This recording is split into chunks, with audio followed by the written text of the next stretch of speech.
नमस्कार दोस्तों, primary education में आप सभी का स्वागत है।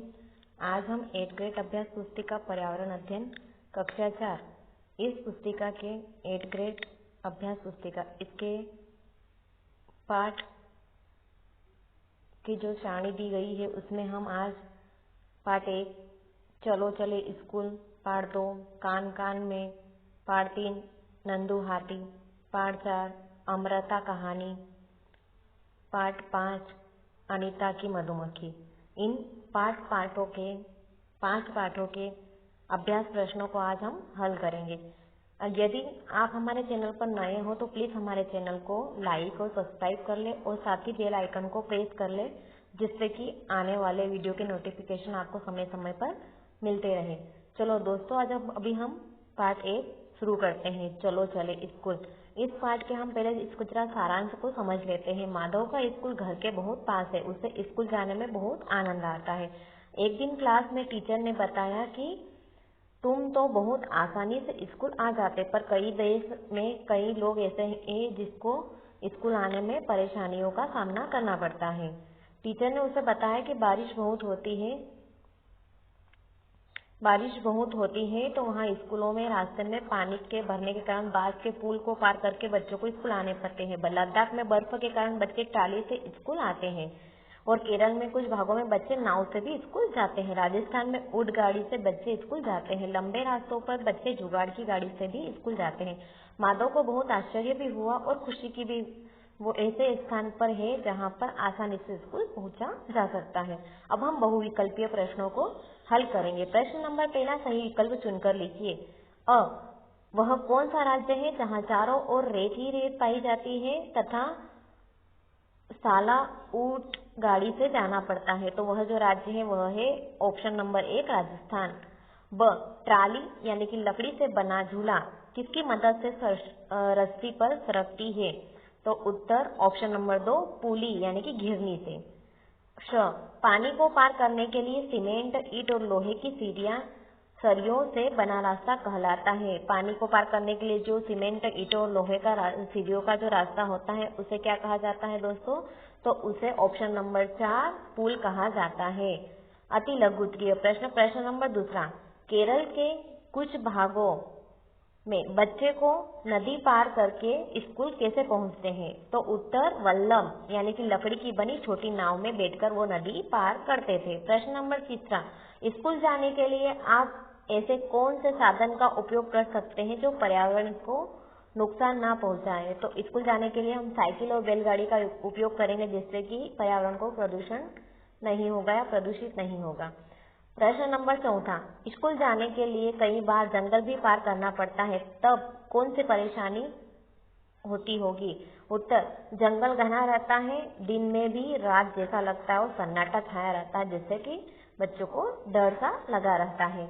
अब हम लघु उत्तरीय प्रश्नों को हल करेंगे। प्रश्न नंबर 5 सीमेंट से बना पुल बांस के पुल से अधिक मजबूत क्यों होता है? उत्तर सीमेंट से बना पुल सीमेंट, ईंटों और लोहे की सरियों से बना होता है, इसलिए वह मजबूत होता है। प्रश्न नंबर 6 उत्तरी क्षेत्र की पहाड़ी और उत्तराखंड के रास्तों में अंतर बताइए। उत्तर उत्तरी क्षेत्र की पहाड़ियों में मीलों फैली बर्फ में चलकर जाते हैं, जबकि उत्तराखंड के रास्ते उबड़ खाबड़ और पथरीले हैं। प्रश्न नंबर 7 वर्ग पहेली में उन जगहों के नाम लिखिए जहां पर नीचे दिए गए साधन का उपयोग किया जाता है। साधन और स्थान बताना है। सबसे पहला बांस का पुल का उपयोग कहाँ किया जाता है? असम में। दूसरा ट्राली का उपयोग लद्दाख में किया जाता है। नंबर 3 वल्लम का उपयोग केरल में किया जाता है। नंबर 4 ऊंट गाड़ी का उपयोग राजस्थान में किया जाता है। प्रश्न नंबर 8 हम रेगिस्तान में बैलगाड़ी से यात्रा क्यों नहीं कर सकते हैं? कारण लिखिए। उत्तर रेगिस्तान के चारों तरफ रेत ही रेत रहती है, जिससे वहां बैलगाड़ी के पहिए नहीं चल पाते हैं और वो अंदर धंस जाते हैं। प्रश्न नंबर 9 दीर्घ उत्तरीय प्रश्न शहरी या ग्रामीण क्षेत्र में जहां बच्चों को स्कूल जाने में अधिक कठिनाइयां होती हैं, क्यों? उत्तर ग्रामीण क्षेत्रों में स्कूल जाने में अधिक कठिनाइयां होती है क्योंकि कुछ जगह बांस के बने पुल व ट्राली से सीमेंट से बने पुल को पार करके स्कूल जाना पड़ता है। प्रश्न नंबर 10 बर्फीले क्षेत्रों में स्कूल जाते समय बच्चे एक दूसरे को हाथ पकड़कर क्यों चलते हैं? उत्तर, बर्फीले क्षेत्रों में स्कूल जाते समय बच्चे एक दूसरे का हाथ पकड़कर इसलिए चलते हैं क्योंकि ताजी बर्फ में पैर धंस जाते हैं और अगर बर्फ जमी हुई हो तो फिसल जाते हैं। पार्ट 2, कान कान में। इसमें हम बहुविकल्पीय प्रश्नों को पहले देखेंगे। प्रश्न नंबर पहला, सही विकल्प चुनकर लिखिए। हमारे शरीर में सुनने का कार्य कौन सा संवेदी अंग करता है? उत्तर, ऑप्शन नंबर 2, कान। ब, किस जानवर के सिर के दोनों तरफ कान दिखाई देते हैं? उत्तर, ऑप्शन नंबर 2, भैंस। अति लघु उत्तरीय प्रश्न। प्रश्न नंबर दूसरा, किस जानवर को दूर से देखने पर उसकी खाल पर बाल नहीं दिखाई देते हैं किंतु पास में देखने पर दिखाई देते हैं? उत्तर, हाथी। हाथी के पास से बाल दिखाई देते हैं लेकिन दूर से दिखाई नहीं देते हैं। प्रश्न नंबर तीसरा, जेब्रा के शरीर पर सफेद बाल पट्टियां जैसी डिजाइन किससे बनी होती है? उत्तर, किससे बनी होती है? बाल से। प्रश्न नंबर चौथा, छिपकली के शरीर पर बाल नहीं होते हैं, वह अंडा देगी या बच्चों को जन्म देगी? उत्तर, अंडा देगी। लघु उत्तरीय प्रश्न को देखेंगे।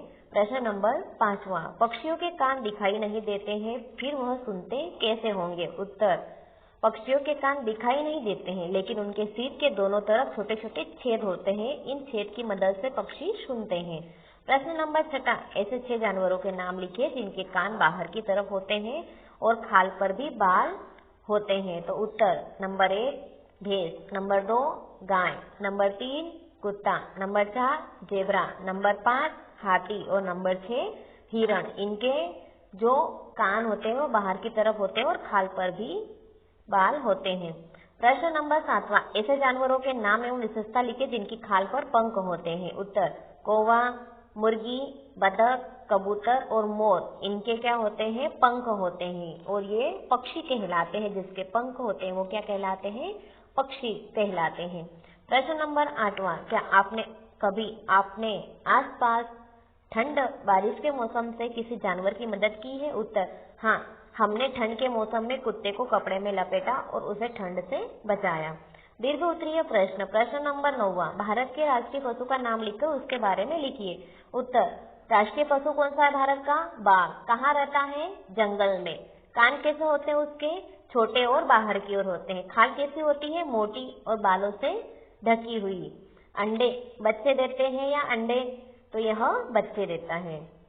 प्रश्न नंबर 10वां, दिए गए जानवरों के नाम लिखकर तालिका पूर्ण करिए। गाय, मगरमच्छ, मोर, बिल्ली, मेंढक, लोमड़ी, कौवा, गौरैया, ऊंट, बगुला, हाथी और चूहा। अब इसकी जो तालिका बनी हुई उसमें दिखाया गया है कान बाहर दिखाई नहीं देते। किसके कान बाहर दिखाई नहीं देते हैं? तो मोर के, कौवा, गौरैया, बगुला और मेंढक के कान बाहर दिखाई नहीं देते हैं। कान बाहर दिखाई देते हैं, किसके दिखाई देते हैं? गाय के, बिल्ली के, लोमड़ी के, ऊंट के, हाथी के और चूहा के। अंडे देते हैं, कौन देता है अंडे? कौवा, बगुला, मोर, गौरैया, मेंढक और मगरमच्छ। बच्चे देते हैं, कौन देते हैं बच्चे? गाय, बिल्ली, लोमड़ी, ऊंट और हाथी। अब हम पार्ट 3 को देखेंगे। पार्ट 3 का नाम है नंदू हाथी। अब बहुविकल्पीय प्रश्नों को हम देखेंगे। प्रश्न नंबर पहला, सही विकल्प चुनकर लिखिए। आपने कुछ पक्षियों को जानवर की पीठ पर बैठकर उनकी खाल पर चिपके कीड़े खाते हुए देखा होगा। बताइए कौन सी जोड़ी सही है? तो इसकी जो जोड़ी है वह कौन सी सही है? उत्तर, ऑप्शन नंबर 2, भैंस और बगुला। भैंस और बगुला ऐसे हैं जो इनकी जोड़ी ऐसी है कि वह एक दूसरे के मित्र कहलाते हैं, क्योंकि भैंस के ऊपर जो कीड़े रहते हैं उसको बगुला खा जाता है। प्रश्न ब, सांप बिल में रहता है परंतु सपेरा सांप को किस में रखता है? सांप तो बिल में रहता है लेकिन जो सपेरा रहता है वो सांप को पकड़ने के बाद उसे कहाँ पे रखता है? उत्तर, ऑप्शन नंबर 1, पिटारी में। हाथियों के झुंड का मुखिया होता है। हाथियों के झुंड का जो मुखिया होता है वह कौन होता है? उत्तर, ऑप्शन 2, सबसे बुजुर्ग हथिनी। अति लघु उत्तरीय प्रश्न। प्रश्न नंबर 2, हाथी किस किस रंग के होते हैं? उत्तर, हाथी भूरे, स्लेटी और काले रंग के होते हैं और हाथी सफेद रंग के भी होते हैं लेकिन वो भारत में नहीं पाए जाते हैं, वह थाईलैंड में पाए जाते हैं। प्रश्न नंबर 3, जब हमें गर्मी लगती है तो हम पंखे व कूलर का उपयोग करते हैं। सोचिए और लिखिए, हाथी गर्मी में बचने के लिए क्या करते हैं? तो उत्तर, वह पानी में व कीचड़ में जाकर लेट जाते हैं। प्रश्न नंबर 4, किस जानवर के पैरों के नीचे लोहे की नाल ठोकते हैं? तो उत्तर, घोड़े के पैरों के नीचे लोहे की नाल ठोकते हैं। लघु उत्तरीय प्रश्न नंबर 5, झुंड में रहने से क्या क्या फायदे होते हैं? उत्तर, झुंड में रहकर मिलकर काम किया जाता है और एकता की भावना मजबूत होती है। प्रश्न नंबर 6, हाथियों के झुंड में परेशानी यानी कि खतरे का संकेत कौन देता है? तब हाथी क्या करते हैं? तो उत्तर, बुजुर्ग हथिनी जो होती है वह खतरे का संकेत देती है, क्योंकि वह बुजुर्ग हथिनी पूरे झुंड की नेता होती है। तब वह सभी जानवर तब वह चिंघाड़ती है। प्रश्न नंबर 7, वर्ग पहेली में झुंड में रहने वाले जानवरों के नाम खोजकर गोला बनाइए। इस वर्ग पहेली में भेड़ जो है वह झुंड में रहता है। दूसरा, हाथियों का भी क्या होता है? झुंड होता है। और हाथियों का जो नेता होता है वह कौन होता है? झुंड का नेता बुजुर्ग हथिनी। हिरण भी झुंड में रहते हैं और गायें भी झुंड में रहती हैं। और नंबर 5, बकरी भी झुंड में ही रहती है। प्रश्न नंबर 8, हम भोजन करने के लिए हाथों का उपयोग करते हैं, उसी प्रकार हाथी अपना भोजन कैसे करते होंगे? उत्तर, हाथी अपना भोजन सुंड से खींचकर करते हैं। दीर्घ उत्तरीय प्रश्न नंबर 9, यदि नंदू का हाथी का वजन 200 किलोग्राम है तो बताइए कौन कौन से बच्चों का वजन मिलाकर नंदू के हाथी के वजन के बराबर होगा। नीचे कुछ बच्चों के वजन दिए गए हैं, जिसमें अमृता 40 किलोग्राम की, अमीना 50 किलोग्राम की, अनीता 42 किलोग्राम, नंदिता 35 किलोग्राम और वहीदा 75 किलोग्राम है। इसमें से नंदू के हाथी के वजन के बराबर कितने बच्चों के वजन को मिलाकर हो जाएगा? तो यदि नंदू हाथी का वजन 200 किलोग्राम है तो निम्न बच्चों का वजन मिलाकर नंदू हाथी के वजन के बराबर होगा। इसमें दिया गया है Amrita 40 KG, Amina 50 KG, Nandita 35 KG और वहीदा 75 केजी। अगर इन चारों के वजन को मिला दिया जाएगा तो नंदू हाथी के वजन के बराबर हो जाएगा, यानी कि कुल 200 किलोग्राम। प्रश्न नंबर 10, दिए गए चित्र को देखकर 5 वाक्य लिखिए। 2 चित्र दिए गए हैं, चित्र नंबर 1 और चित्र नंबर 2। इन दोनों को देखकर वाक्य लिखना है। तो चित्र नंबर 1 इसमें दिखाया गया है कि इसमें हाथी स्वतंत्र रूप से बैठे हैं या खेल रहे हैं। और दूसरा, इसमें पानी में खेल रहे हैं। नंबर 3, सारे हाथी झुंड में हैं। नंबर 4, नंदू को अम्मा ने पानी में धकेला। चित्र नंबर 2, नंबर 1, इस चित्र में हाथी कैद है। और नंबर 2, हाथी को सर्कस के लिए रखा गया है। नंबर 3, हाथी सर्कस में काम करते हैं। और नंबर 4, हाथी विभिन्न खेल दिखाते हैं। प्रोजेक्ट कार्य, स्क्रैप बुक में चित्र चिपका कर लिखिए। नंबर 1, आपने कौन से जानवर की सवारी की है? तो घोड़े और हाथी की। नंबर 2, खेत में काम आने वाले जानवर बैल। नंबर 3, सामान ढोने के काम आने वाले जानवर खच्चर यानी कि गधा। नंबर 4, घर में पालने वाले जानवर कुत्ता और गाय। नंबर 5, झुंड में रहने वाले जानवर तो हाथी और हिरण। अब हम पाठ 4 अमृता की कहानी, इस पाठ के अभ्यास प्रश्नों को हल करेंगे। सबसे पहले हम बहुविकल्पीय प्रश्नों को देखेंगे। प्रश्न नंबर 1, सही विकल्प चुनकर लिखिए। अ, विश्व पर्यावरण दिवस कब मनाया जाता है? उत्तर, ऑप्शन नंबर 1, 5 जून को।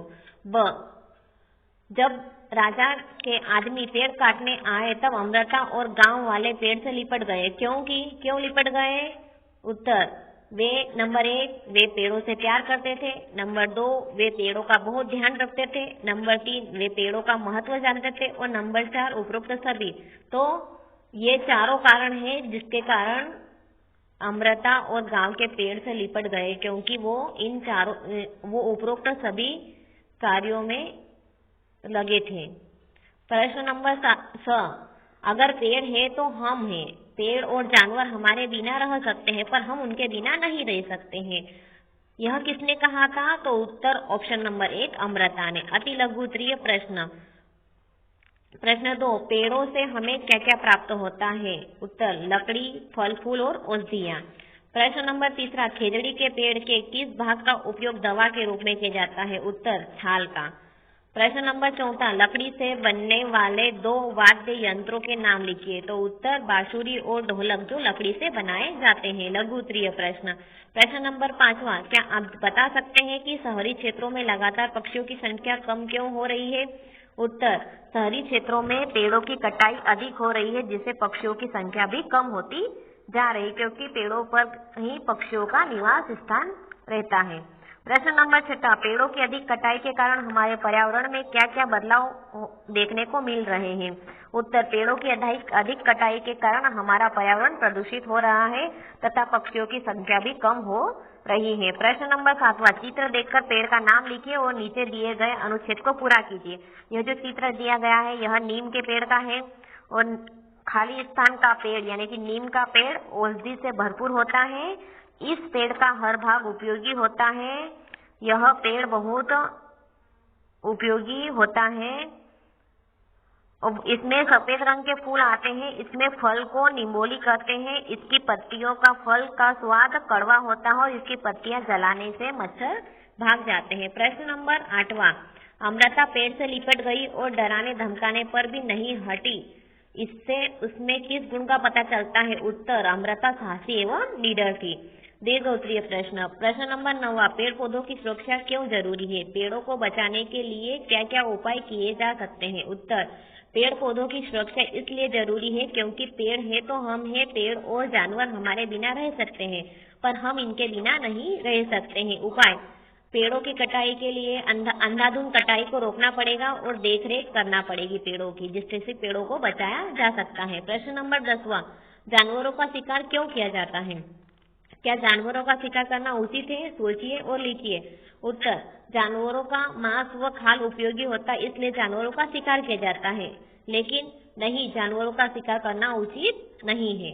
अब हम पार्ट 5, अनीता की मधुमक्खियां। अनीता नाम की जो लड़की थी उसकी मधुमक्खियों का क्या करती थी? व्यवसाय करती थी, उसके बारे में आज हम देखेंगे। इसके सबसे पहले बहुविकल्पीय प्रश्नों को देखेंगे। प्रश्न नंबर 1, सही विकल्प चुनकर लिखिए। अ, मधुमक्खियों के छत्ते में अंडे देने का कार्य कौन करती थी? तो उत्तर, ऑप्शन नंबर 3, रानी मक्खी। रानी मक्खी का कार्य क्या होता था? अंडे देने का। ब, शहद प्राप्त करने के लिए कौन से कीट पाला जाता है? तो उत्तर, ऑप्शन नंबर 1, मधुमक्खियां पाली जाती हैं। अति लघु उत्तरीय प्रश्न। प्रश्न नंबर 2, मधुमक्खियों की तरह और कौन कौन से कीड़े एक साथ मिलकर समूह में रहते हैं? उत्तर, मधुमक्खी की तरह चींटियां, दीमक और ततैये समूह में रहते हैं। प्रश्न नंबर 3, जब मधुमक्खी को फूल का रस मिल जाता है तो इसकी सूचना वह अपने साथियों को कैसी देती है? उत्तर, नाच कर वह सूचना देती है। प्रश्न नंबर 4, RTE अधिनियम 2009 क्या है? लिखिए। यह उत्तर, यह 6 से 14 वर्ष साल के सभी बच्चों को मुफ्त और अनिवार्य शिक्षा का अधिकार है।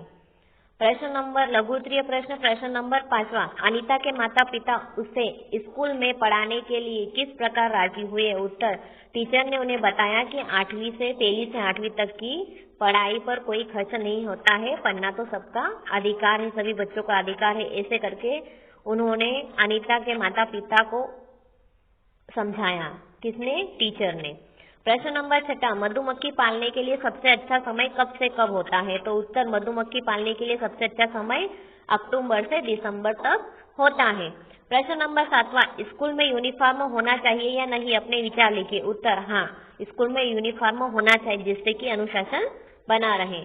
प्रश्न नंबर 8, अनीता होलसेलर क्यों बनना चाहती थी? उत्तर, अनीता होलसेलर इसलिए बनना चाहती थी जिससे वह मधुमक्खी पालने वालों की शहद की सही कीमत दिलाने में मदद कर सकते। जो मधुमक्खियों को पालते हैं उनको सही कीमत दिलाने में मदद कर सके, इसलिए वो होलसेलर बनना चाहती थी। दीर्घ उत्तरीय प्रश्न। प्रश्न नंबर 9, चित्र को ध्यान से देखकर निम्न प्रश्नों के उत्तर लिखे। यह किसका चित्र है? तो यह मधुमक्खियों का छत्ते का चित्र है। इसमें कितने प्रकार की मधुमक्खियां पाई जाती हैं? 2 प्रकार की। कौन कौन सी? एक रानी मक्खी और दूसरी नर मक्खी। नंबर 3, मधुमक्खी फूलों का रस से क्या बनाती है? शहद बनाती है। नंबर 4, शहद के उपयोग लिखिए। खांसी के लिए शहद उपयोगी होता है। प्रश्न नंबर 10, अनीता की मधुमक्खियां कहानी से आपको क्या प्रेरणा मिलती है? 5 वाक्य लिखिए। उत्तर, नंबर 1, हमें इस कहानी से साहस और संघर्ष की प्रेरणा मिलती है। नंबर दूसरा, किसी व्यवसाय को बढ़ाने की प्रेरणा मिलती है क्योंकि अनीता व्यवसाय करती थी। किसका? मधुमक्खी पालन का। नंबर तीसरा, अनुशासन की भी प्रेरणा मिलती है। नंबर चार, अनिवार्य और निःशुल्क शिक्षा की प्रेरणा मिली। नंबर 5, समूह में रहकर कार्य करने की भी प्रेरणा मिली।